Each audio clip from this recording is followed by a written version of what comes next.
Drip इरिगेशनसाठी जो pipe लागतो सब pipeline याची निवड कशी करावी अशी एक व्हिडिओ मी बनवली होती. तुम्ही बघितली नसेल तर बघून घ्या. ह्याच व्हिडिओच्या कमेंटमध्ये संतोष नावाच्या एका शेतकरी दादाने हा प्रश्न विचारला आहे की 3 HP बोरवेलमधून डायरेक्ट ड्रीपमधून पाणी सोडता येईल का.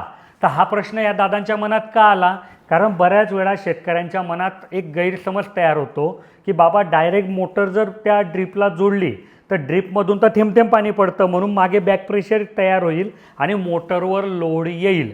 पण असं होत नाही, कारण मान्य आहे की ड्रिपरमधून थेंब थेंब पाणी पडतं, पण एका वेळेस तुम्ही मोठ्या प्रमाणात ड्रिपर लावलेले असतात आणि त्याच्यामुळे जर तुमचं गणित बरोबर असेल की बाबा तुमच्या मोटरचा डिस्चार्ज आणि तुमच्या ड्रीप इरिगेशनचा डिस्चार्ज हा जर एकमेकांना बरोबर मॅच होत असेल तर तुमच्या मोटरवर कुठल्याही प्रकारचा बॅक प्रेशर येत नाही.